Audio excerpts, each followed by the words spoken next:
नमस्कार मित्रों, मैं राममोहन उपाध्याय अपने YouTube चैनल वेदिका उपाध्याय में आपका हार्दिक स्वागत करता हूं। मित्रों, आज की इस वीडियो में हम लोग सामान्य अध्ययन से संबंधित महत्वपूर्ण प्रश्नों पर चर्चा करेंगे। सभी प्रश्न आपकी आगामी परीक्षाओं GDC assistant professor, UP PCS, UP PSC ARO exam सहित सभी परीक्षाओं के लिए काफ़ी महत्वपूर्ण है। इस वीडियो में मैंने सामान्य अध्ययन के अंतर्गत जो है भारतीय इतिहास से संबंधित महत्वपूर्ण प्रश्नों को रखा है। सभी प्रश्न बहुत ही महत्वपूर्ण हैं। आप इस वीडियो को ध्यानपूर्वक और पूरा जरूर देखिएगा। तो इसमें हमारा पहला प्रश्न है, निम्नलिखित विकल्पों में से कौन सा विकल्प सही सुमेलित नहीं है। तो यहाँ पे सही सुमेलित नहीं, उस विकल्प का हमें चुनाव करना है। तो पहला विकल्प है बालकृष्ण सुरेशाचार्य। इसमें जो है 4 विकल्प जो है, एक तरफ जो है कुछ रचनाओं के नाम दिए गए हैं और दूसरी तरफ जो उनके रचनाकारों के नाम दिए गए हैं।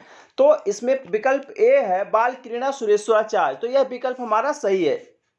जो बालकृष्ण नामक रचना व सुरेश्वराचार्य के द्वारा लिखी गई है, और सुरेश्वराचार्य जो है आदि गुरु शंकराचार्य जी के शिष्य थे। आदि गुरु शंकराचार्य जी के शिष्य थे और इनका मूल नाम था विश्वरूप। विश्वरूप इनका मूल नाम था और इन्होंने बालकृष्ण नामक पुस्तक की रचना की है। और जो बालकृष्ण नामक पुस्तक है, एक स्मृत ग्रंथ है याज्ञवल्क्य स्मृत, उस पे जो है लिखी गई टीका है। या काफी महत्वपूर्ण है। यह नेट की परीक्षाओं में कई बार यह प्रश्न पूछा जा चुका है। तो विकल्प ए हमारा सही है। विकल्प बी है स्मृत विवेक। तो स्मृत विवेक जो प्रसिद्ध है, मनुस्मृति के टीकाकार है मेघातिथि। तो मेघातिथि की रचना, यह विकल्प भी हमारा सही है। विकल्प सी है चतुर्वर्ग चिंतामण। तो चतुर्वर्ग चिंतामण लक्ष्मीधर भट्ट की रचना नहीं है, बल्कि यह हेमाद्रि की रचना है। यह हेमाद्रि की रचना है। तो यही हमारा जो है विकल्प गलत है। तो हमारा सही आंसर क्या होगा? विकल्प सी चतुर्वर्ग चिंतामण, लक्ष्मीधर भट्ट। लक्ष्मीधर भट्ट का नाम आप लोगों ने सुना होगा। ये जो गाहड़वाल शासक थे गोविंद चंद्र, गाहड़वाल शासक थे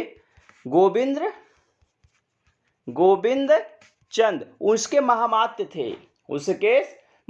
थे। उसके सेनापति थे, संत विग्राहिक थे। और इनकी जो प्रसिद्ध रचना है वह है कृत्यकल्पतरु। काफी प्रसिद्ध रचना है, परीक्षाओं में प्रायः यह पूछा ही जाता है। तो यह विकल्प गलत है और हमारा सही आंसर है। आप सबसे मेरा एक यहाँ पे प्रश्न है कि जो गाड़वालवंशी शासक थे, ठीक है, वो कहाँ पे शासन करते थे? हमें जो है कमेंट बॉक्स में आप इसका आंसर जरूर दीजिएगा। विकल्प डी है प्रतिष्ठा सागर बल्लाल सेन। यह भी हमारा सही है। बल्लाल सेन का नाम आप लोगों ने सुना होगा कि ये जो है बंगाल में शासन करने वाले सेन वंशी शासक थे, बल्लाल सेन। और इन्होंने कई प्रसिद्ध रचनाओं की रचना की है।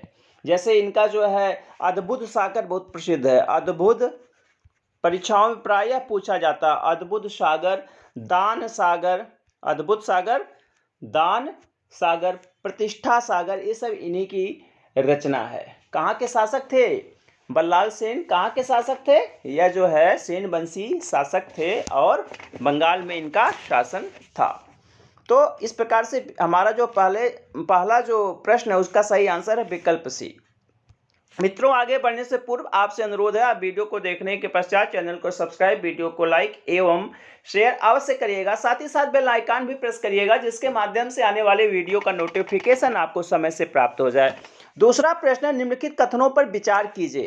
पहला कथन है इसमें, मिताक्षरा नामक ग्रंथ की रचना कल्याणी के चालुक्य शासक विक्रमादित्य खष्ट के दरबारी कवि विज्ञानेश्वर ने की थी। यह विकल्प हमारा सही है। जो मिताक्षरा पुस्तक है, मिताक्षरा बेसिकली जो है यह कानून से संबंधित एक पुस्तक है और इसमें उत्तराधिकार की, हिंदू उत्तराधिकार के नियमों की विस्तृत व्याख्या मिलती है। और उसकी रचना किसने किया है? तो उसकी रचना जो है विज्ञानेश्वर नामक विद्वान ने किया था। और विज्ञानेश्वर कहाँ के थे? यह जो चालुक्य शासक है, कल्याणी के चालुक्य शासक थे, उसमें विक्रमादित्य खष्टम जो काफी प्रसिद्ध शासक थे, उन्हीं के दरबारी कवि थे। और ये जो आपका इनका मानना था, मिताक्षरा में माना गया है कि जैसे है कि अगर कोई संतान, कोई पुत्र जो है किसी के यहाँ पैदा होता है, तो पुत्र के जन्म लेते ही पिता की संपत्ति में उसका अधिकार हो जाता है। और मिताक्षरा की जो कानून है बंगाल और आसाम और जो है पूर्वोत्तर के कुछ राज्यों को छोड़कर भारत के सभी प्रदेशों में जो हिंदू उत्तराधिकार कानून है यही माना जाता है कि पुत्र का जन्मना अधिकार पिता की संपत्ति में होता है। ठीक है। इसके बाद हमारा विकल्प बी है, मिताक्षरा में विज्ञानेश्वर ने पुत्र के जन्म लेते ही पिता की संपत्ति में उसका अधिकार माना। अभी उसके ऊपर चर्चा हुई है, हमारा सही है। विकल्प सी है, दायभाग नामक ग्रंथ की रचना 12वीं सदी के रचनाकार जिमूतवाहन ने की। यह विकल्प भी हमारा सही है। दायभाग भी जो है अभी वही चीज है, अभी जो मैंने आपको ऊपर बताया है कि 12वीं सदी की रचना आपकी मिताक्षरा भी है, 12वीं सदी की रचना आपकी दायभाग भी है। और दायभाग भी जो है हिंदू उत्तराधिकार से संबंधित है। हिंदू उत्तराधिकार किसमें नियम है, लेकिन इसका जो नियम है वह बिल्कुल मिताक्षरा के विपरीत है। मिताक्षरा में माना गया है कि पुत्र जन्म लेते ही पिता की संपत्ति में उसका अधिकारी होता है, लेकिन जो मिताक्षरा के लेखक कौन थे, जिमूतवाहन, उनका मानना था कि पिता की मृत्यु के बाद ही पुत्र को उसकी संपत्ति में कोई अधिकार मिलेगा, उसकी संपत्ति में उसका हिस्सा मिलेगा। ठीक है, तो यह विकल्प भी हमारा सही है। और विकल्प डी है, दायभाग में पिता की मृत्यु के बाद ही पिता की संपत्ति का अधिकारी पुत्र को माना गया। विकल्प भी हमारा सही, इस पे चर्चा हो गई है। और कभी कभी दो रचनाएं इनकी और पूछी जाती हैं। काल विवेक यूजीसी नेट में काफी पूछा जाता है, काल विवेक किसकी रचना है? काल विवेक, तो काल विवेक भी जिमूतवाहन की ही रचना है। किसकी रचना है काल विवेक? जिमूतवाहन की रचना है। व्यवहार मातृका पूछा जाता है, व्यवहार मातृका भी जिमूतवाहन की ही रचना है। तो इसमें हमारे सभी विकल्प सही हैं, तो इसलिए जो है चारों कथन सही हैं। विकल्प डी हमारा सही आंसर होगा। अगला प्रश्न है, निम्नलिखित में से किस ग्रंथ में महात्मा बुद्ध एवं महावीर स्वामी के भेंट का वर्णन मिलता है? काफी महत्वपूर्ण है, बहुत ही महत्वपूर्ण प्रश्न है ये कि महात्मा बुद्ध और महावीर स्वामी के भेंट का वर्णन जो है, चूंकि दोनों समकालीन थे और एक ग्रंथ ऐसा है जो उसका उल्लेख करता है कि दोनों की भेंट हुई थी। तो महात्मा बुद्ध और महावीर स्वामी के जो भेंट है उसका विवरण कहाँ पे प्राप्त होता है? वह हमें प्राप्त होता है मध्यम निकाय में। विकल्प भी हमारा सही है, मध्यम निकाय में इसका उल्लेख प्राप्त होता है। तो यह विकल्प हमारा पूर्ण रूपेण सही है। मध्यम निकाय का स्टेटमेंट भी बहुत प्रसिद्ध है, बहुत परीक्षाओं में पूछा जाता है, जो कि कौशल राज प्रसेनजीत से संबंधित है कि बुद्ध भी कौशल के और मैं भी हूँ, बुद्ध 80 वर्ष के हैं और मैं भी हूँ। काफी ये प्रश्न नेट से या अन्य एग्जाम में, अन्य परीक्षाओं में पूछा गया है। तो हमारा सही है मध्यम निकाय। मध्यम निकाय जैसे हमारे जो बौद्ध ग्रंथ हैं, बौद्ध ग्रंथों की संख्या 3 है, जिसको हम त्रिपिटक कहते हैं। आगे भी हम उसकी चर्चा करेंगे। तो त्रिपिटक का जो पहला पार्ट है उसको सूत्र पिटक बोलते हैं, सूत्र या सूत्र पिटक बोलते हैं। तो सूत्र पिटक के कुल 5 पार्ट हैं। दीघ निकाय है, दूसरा आपका उसी में है मध्यम निकाय। किसका पार्ट है ये मध्यम निकाय? आपका सूत्र पिटक का ही है। इसके बाद संयुक्त है, अंगुत्तर है और खुद्दक है। संयुक्त निकाय है, खुद्दक निकाय है और अंगुत्तर निकाय में ही सबसे पहले 16 महाजन। अगर बौद्ध ग्रंथ पूछा जाए तो अंगुत्तर निकाय, और जैन ग्रंथ पूछा जाए तो भगवती सूत्र। 16 महाजनपदों का उल्लेख दोनों ग्रंथों में मिलता है, जैन ग्रंथ भगवती सूत्र, बौद्ध ग्रंथ अंगुत्तर निकाय। हमारा नेक्स्ट प्रश्न है, त्रिपिटक के संबंध में निम्नलिखित कथनों पर विचार कीजिए। तो अभी ऊपर चर्चा भी हुई है कि त्रिपिटक जो है बौद्ध साहित्य की प्राचीनतम रचना है। सही है। इस शब्द का सर्वप्रथम प्रयोग काफी महत्वपूर्ण है, रीज डेविड्स ने अपनी पुस्तक द बुद्धिस्ट इंडिया में किया। यह विकल्प सही है। त्रिपिटक जो है बौद्ध साहित्य की प्राचीनतम रचना है, जिनको 3 पार्टों में विभाजित किया गया है, सूत पिटक, विनय पिटक और अभिधम्म पिटक। ठीक है। और सबसे पहले जो है त्रिपिटक शब्द का अगर यूज किया था, किसने किया था? रीज डेविड्स ने किया था। रीज डेविड के साथ मूलर नामक एक विद्वान थे और उनकी पुस्तक थी द बुद्धिस्ट इंडिया। यह भी प्रश्न जो परीक्षाओं में काफी पूछा गया। तो विकल्प ए आपका सही है। विकल्प बी है, त्रिपिटक साहित्य के 3 भाग हैं, सूत्र पिटक, विनय पिटक और अभिधम्म पिटक। यह हमारा बिल्कुल सही है। त्रिपिटक 3 है, सूत्र पिटक, विनय पिटक और अभिधम्म पिटक। जो आपका सूत्र पिटक, जिसको सूत्र पिटक पाली भाषा में कहते हैं, तो सूत्र पिटक में क्या है, इसमें जो बौद्ध धर्म के धार्मिक सिद्धांत है, बौद्ध धर्म के जो धार्मिक उपदेश हैं उनका संकलन है। सूत्र पिटक में बौद्ध धर्म के धार्मिक सिद्धांतों का और जो महात्मा बुद्ध के द्वारा दो धार्मिक उपदेश दिया गया, बुद्ध की जो शिक्षाएं हैं उसका उल्लेख कहाँ पे है? सूत्र पिटक में है। विनय पिटक में क्या है कि बौद्ध धर्म संबंधी, बौद्ध संघ संबंधी जो नियम हैं तो उन नियमों का इसमें उल्लेख मिलता है। और जो अभिधम्म पिटक है वह से जो है बौद्ध धर्म के जो दार्शनिक सिद्धांत है, दार्शनिक सिद्धांतों का वर्णन कहाँ पे मिलता है? अभिधम्म पिटक में मिलता है। यह सभी चीजें जो है परीक्षाओं में काफी पूछी जाती है। तो विकल्प बी भी हमारा सही है। अगला विकल्प है विकल्प सी, सूत्र पिटक में बौद्ध धर्म के दार्शनिक सिद्धांतों का विवरण मिलता है या गलत। अभी मैंने आपको ऊपर बताया कि जो सूत्र पिटक है उसमें बौद्ध धर्म के दार्शनिक सिद्धांतों का वर्णन नहीं मिलता, बल्कि बौद्ध धर्म के जो धार्मिक सिद्धांत है, बौद्ध धर्म की जो शिक्षाएं हैं महात्मा बुद्ध के द्वारा दी गई, उसके जो उपदेश है उनका विवरण मिलता है। विकल्प डी है, विनय पिटक में बौद्ध धर्म के धार्मिक सिद्धांतों विवेचन मिलता है, यह भी गलत है। ये भी गलत है। क्या सही है कि विनय पिटक में जो बौद्ध संघ संबंधी जो है, बौद्ध संघ से संबंधित जो नियम है, बौद्ध भिक्षुओं और भिक्षुणियों के लिए जो नियम बनाए गए, जो आचार विचार बनाए गए हैं, उनका विवरण जो है विनय पिटक में मिलता है। तो यह विकल्प भी गलत हो जाएगा। तो नीचे दिए गए कूट का उपयोग कर सही उत्तर का चुनाव कीजिए। तो सही उत्तर आपके ए और बी सही हैं। इस प्रकार से कथन सी हमारा, विकल्प सी हमारा सही आंसर होगा। अगला प्रश्न है, निम्नलिखित कथनों पर विचार कीजिए एवं सही उत्तर का चयन कीजिए। तो इसमें मिलिंद पन्हो नामक ग्रंथ की रचना नागसेन नामक भिक्षु के द्वारा की गई है, जिसमें इंडो ग्रीक शासक मिनांडर तथा बौद्ध भिक्षु नागसेन के बीच दार्शनिक बिंदुओं पर चर्चा हुई है। यह विकल्प सही है। मिलिंद पन्हो, मिलिंद प्रश्न जिसको कहते हैं, तो यह बेसिकली जो है पहली शताब्दी ईस्वी की रचना है। पहली शताब्दी ईस्वी की रचना है। और इसकी रचना किसके द्वारा की गई? नागसेन नामक बौद्ध भिक्षु के द्वारा की गई है। एक उसी समय इंडो ग्रीक हिंद यवन शासक आया था मिनेंडर। तो मिनेंडर से बौद्ध धर्म के दार्शनिक बिंदुओं पर, ठीक है, बौद्ध भिक्षु नागसेन की एक मतलब जिसको आप कह सकते हो वाद विवाद हुआ था, एक प्रश्नोत्तरी हुई थी।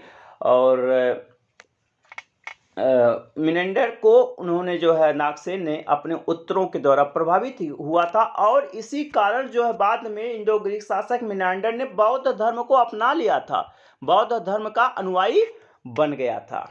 ठीक है, तो यह विकल्प सही है। एक प्रश्न और इससे पूछा जाता है कि मिलिंद पन्हो से कि वह कौन सा एकमात्र ऐसा ग्रंथ है, प्राचीन ग्रंथ है, जिसमें नंद राजा का उल्लेख मिलता है, नंदराज का उल्लेख मिलता है। तो प्राचीन ग्रंथों में मिलिंद पन्हो ही एक ऐसा ग्रंथ है जिसमें नंदराज का उल्लेख मिलता है। विकल्प बी है, अश्वघोष नामक बौद्ध विद्वान को भारत का मिल्टन, गेटे एवं वॉल्टेयर कहा जाता है। यह विकल्प भी हमारा सही है। अश्वघोष जो है बेसिकली बौद्ध धर्म के एक प्रसिद्ध दार्शनिक थे, प्रसिद्ध विद्वान थे। और जो चतुर्थ बौद्ध संगीति हुई थी उसकी उन्होंने उपाध्यक्षता, बसमित्र उसके अध्यक्ष थे। चतुर्थ बौद्ध संगीत जो हुई थी बसमित्र उसके अध्यक्ष थे और अश्वघोष उसके उपाध्यक्ष थे। ठीक है, और इनको जो है भारत का मिल्टन, गेटे, वॉल्टेयर कहा जाता है। और इन्होंने कई रचनाएं अपने समय प्रसिद्ध रचनाएं की थी। इनकी प्रसिद्ध रचनाओं के विषय में भी पूछा जाता है। एक प्रश्न आता है कि जात प्रथा का आलोचना करने वाला ग्रंथ, तो वज्र सूची है। वज्र सूची, तो वज्र सूची जो है अश्वघोष की रचना है। बुद्ध चरित्र को पूछा जाता है, बुद्ध चरित्र को पूछा जाता है, वो भी अश्वघोष की ही रचना है। सौंदरानंद को पूछा जाता है, सौंदरानंद को पूछा जाता है, वो भी अश्वघोष की रचना। सारिपुत्र प्रकरण, सारिपुत्र प्रकरण, वो भी अश्वघोष की ही रचना है। ठीक है, इसके बाद विकल्प सी है, ललित विस्तार नामक बौद्ध ग्रंथ की रचना हरिभद्र शूर द्वारा पाली भाषा में की गई है। यह विकल्प जो है गलत है। ललित विस्तार बेसिकली जो संस्कृत भाषा में लिखा गया एक बौद्ध ग्रंथ है। और इसकी जो रचना है बेसिकली ये जो है संस्कृत भाषा का ग्रंथ है, न कि पाली भाषा या प्राकृत भाषा का ग्रंथ है। और तो यह इसकी रचना जो हरिभद्र सूरी के द्वारा की गई है, ये तो सही है, रचनाकार सही है, लेकिन भाषा में इन्होंने त्रुटि कर दिया है। भाषा पाली भाषा न होकर संस्कृत भाषा है यहाँ पे, ठीक है।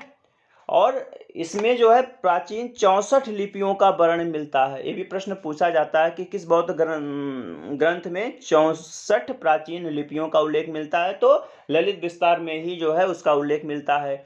एक रचना है द लाइट ऑफ एशिया, आप हो सकता है आप लोगों ने इंटर में पढ़ा हो, the light of Asia. Basically जो है ये अर्नाल्ड एरविन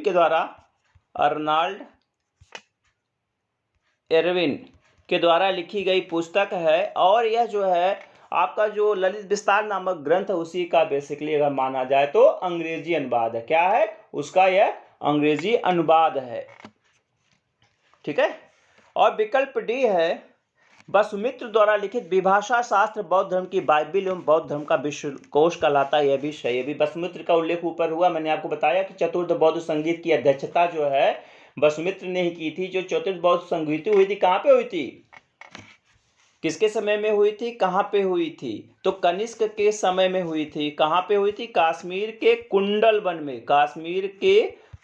वन में यह बौद्ध संगीति हुई थी। और चतुर्थ बौद्ध संगीत में जो त्रिपिटकों के जो प्रमाणिक पाठ थे उसको वसुमित्र ने ही तैयार किया था, और उनके द्वारा एक पुस्तक की रचना की गई थी जिसको हम लोग विभाषा शास्त्र कहते हैं, या उसको महाविभाषा सूत्र भी बोलते हैं। महाविभाष सूत्र, महाविभाष या विभाषा सूत्र बोलते हैं इसको, ठीक है। और इस ग्रंथ को बौद्ध धर्म की बाइबिल कहा जाता है, बौद्ध धर्म का विश्वकोश कहा जाता है। बहुत ही जो है प्रसिद्ध रचना है ये। तो हमारा सही आंसर इसमें क्या हो जाएगा? विकल्प सी। अगला प्रश्न है निम्नलिखित में से कौन सा विकल्प सुमेलित नहीं है? तो यहाँ पे कुछ विकल्प दिए गए हैं और पूछा जा रहा है उसमें से कौन गलत है, सुमेलित नहीं है। तो यहाँ पे कुछ रचनाओं के नाम है, उनके रचनाकारों के नाम है। बेसिकली जो रचनाएं हैं जैसे हरिवंश पुराण है, पद्म पुराण है, जैसे हमारे वैदिक धर्म में पुराण का कॉन्सेप्ट था। इसके पहले वाली वीडियो में मैंने आपको बताया कुल 18 पुराण थे, वहाँ पे कुल 18 पुराण थे, 18 उप पुराण थे। कल चर्चा हुई है विस्तार पूर्वक, उस पर ज़्यादा नहीं बात करनी है। उसी प्रकार से जैन धर्म में भी जो है पुराणों का कॉन्सेप्ट था जिनको चरित कहा जाता है। पुराणों को जैन धर्म में क्या कहा जाता है? पुराणों को जैन धर्म में चरित कहा जाता है, और काफ़ी महत्वपूर्ण स्थान है प्राकृत भाषा में, संस्कृत भाषा में, अपभ्रंश में, सब में लिखे गए हैं, ठीक है। और ये जो पुराण हैं बेसिकली, अगर हेजियोग्राफी आप लोग को जानते होंगे, हेजियोग्राफी एक शब्द होता है, मैं लिख दे रहा हूँ, बता दे रहा हूँ, हेजियोग्राफी जो बेसिकली जो संतों का चरित्र लेखन होता है, संतों का चरित्र लेखन जो होता है उसको हेजियोग्राफी को बोलते हैं। तो आपका ये जो पुराण है जैन धर्म में, पुराण का जो कॉन्सेप्ट है बेसिकली जैन तीर्थांकरों की जीवनी है एक हिसाब से कह लीजिए। तो हरिवंश पुराण की रचना जो है किसने किया था? जिनसेन ने किया था, यह विकल्प सही है। पद्म पुराण की रचना किसने किया था? रविशेर ने किया था, यह विकल्प भी सही है। विकल्प सी है उत्तर पुराण की रचना किसने किया था? गुणभद्र ने किया था, यह भी सही है, ठीक है। और इसके बाद जो है विकल्प डी है कुबलय माला और भद्रवाह। कुबलय माला जो है पुराण तो नहीं है, जैन धर्म से संबंधित एक रचना है कुबलय माला। तो यह भद्रवाह की रचना नहीं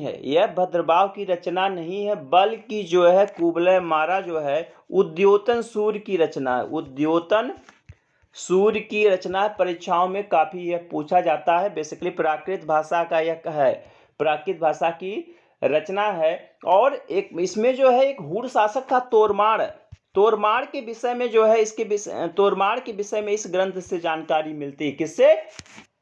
कुबलय माला से, ठीक है। इसके बाद आपका जो है भद्रवाह तो आप लोग मालूम होगा चंद्रगुप्त मौर्य के गुरु थे भद्रवाह, जिन्होंने चंद्रगुप्त मौर्य को जो है जैन धर्म में दीक्षित किया था। नेक्स्ट प्रश्न है निम्नलिखित कथनों पर विचार कीजिए एवं सही उत्तर का चयन कीजिए। तो इसमें पहला कथन है किस दक्षिण भारत की प्राचीनतम साहित्य रचना को संगम साहित्य के नाम से जाना जाता है? बिल्कुल सही है कि हमारी जो दक्षिण भारत की प्राचीनतम प्रारंभिक तमिल रचना है उनको हम लोग संगम साहित्य के नाम से जानते हैं। संगम साहित्य बेसिकली जो है उसमें कुल 3 राजवंशों का उल्लेख मिलता है, चोल, चेर और पांड्य। चोल, चेर और पांड्य का उल्लेख मिलता है। यह भी प्रश्न पूछा जाता है। और रोम के साथ या पश्चिम देशों के साथ जो व्यापार हुआ था उसका उल्लेख जो है संगम साहित्य में मिलता था। कुल 3 संगम समितियां भी हुई थी। ठीक है, तो विकल्प बी है संगम साहित्य में अक्कम प्रेम प्रसंग संबंधी काव्य है। यह विकल्प सही। जो हमारे एक्चुअली संगम साहित्य का जो काव्य है उनको 2 श्रेणियों में बांटा गया। यहाँ पे आपको बता दूं, अकम और पुरम। संगम साहित्य के जो काव्य हैं उनको 2 श्रेणी में बांटा, अकम श्रेणी में और पुरम श्रेणी में। तो जो हमारा अकम श्रेणी है बेसिकली वो प्रेम प्रसंग संबंधित काव्य है, और आपका जो पुरम है वह युद्ध संबंधी काव्य है। तो इसमें अब देख लेते हैं क्या दिया हुआ है कि संगम साहित्य में अकम प्रेम प्रसंग संबंधी काव्य है। विकल्प भी सही है। विकल्प सी है संगम साहित्य में पुरम युद्ध विषय काव्य है। विकल्प भी हमारा सही है। तो आगे दिया गया नीचे दिए गए कूट का प्रयोग कर, यहाँ पे पर हो गया है, प्रयोग कर सही उत्तर का चुनाव कीजिए। तो तीनों विकल्प तो यहाँ पे सही हैं, इसलिए विकल्प डी उपर्युक्त सभी कथन सही हमारा सही आंसर होगा। अगला प्रश्न है निम्नलिखित में से किस ग्रंथ को आंध्र का महाभारत कहा जाता है? आंध्र का महाभारत। तो आंध्र का महाभारत जो है एक रचना थी बृहत कथा। बृहत कथा, तो बृहत कथा को ही जो है आंध्र का महाभारत कहा जाता है। आंध्र का महाभारत। और किसकी रचना है बृहत कथा? यह गुणाढ़ की रचना है। यह है गुणाढ़ की रचना है। इसकी भाषा भी पूछी जाती, किस भाषा में लिखी गई है? तो पैसाची प्राकृत में लिखी गई है। पैसाची प्राकृत भाषा का एक स्वरूप है पैसाची प्राकृत। तो पैसाची प्राकृत में लिखी गई है। बेसिकली यह एक काव्य है। और बृहत कथा बृहत मतलब लंबी, बड़ी, और कथा मतलब कथा। तो इसका शाब्दिक अर्थ क्या है? एक लंबी कथा, एक बड़ी कथा। और किसी परीक्षा में पूछा गया था कि बृहत कथा में कुल कितने श्लोक हैं? तो इसमें भी 1,00,000 श्लोक हैं। 1,00,000 श्लोक हैं। आपसे मेरा यहाँ पे प्रश्न है, किस प्राचीनतम महाकाव्य में, भारत के किस प्राचीनतम महाकाव्य में 1,00,000 श्लोक हैं वर्तमान में? उसका भी आंसर हमें आप कमेंट बॉक्स में अवश्य दीजिएगा। कल वाली वीडियो में उस पर चर्चा हुई है, विस्तार पूर्वक चर्चा हुई है।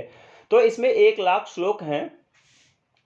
और कहा जाता है कि आपके जो विष्णु शर्मा की रचना थी पंचतंत्र जो है, इसी की कथा पंचतंत्र जो है कहाँ से ली गई है? वह बृहत कथा से ही ली गई है। और इसी को जो है आंध्र का महाभारत कहा जाता है। तो हमारा विकल्प ये सही आंसर है। अगला प्रश्न है निम्नलिखित में से कौन सी रचना भास द्वारा लिखित नहीं है? अब यहाँ पे कुछ भास की रचनाएं दी गई हैं और हमें बताना है कि भास की रचना नहीं है। तो भास, जैसा कि हम सभी को मालूम है कि भास जो है एक बहुत ही बड़े नाटककार थे। प्राचीन भारत के एक प्रसिद्ध और बड़े नाटककार थे, जिनका समय जो है बेसिकली कालिदास के पहले का माना जाता है और अश्वघोष के बाद का माना जाता है। कालिदास के पहले और अश्वघोष के बाद का नाटककार इनको माना जाता है, क्योंकि कालिदास ने अपनी रचनाओं में जो है भास का उल्लेख किया है। ठीक है, तो इनकी रचना पूछ रहे कौन सी नहीं है?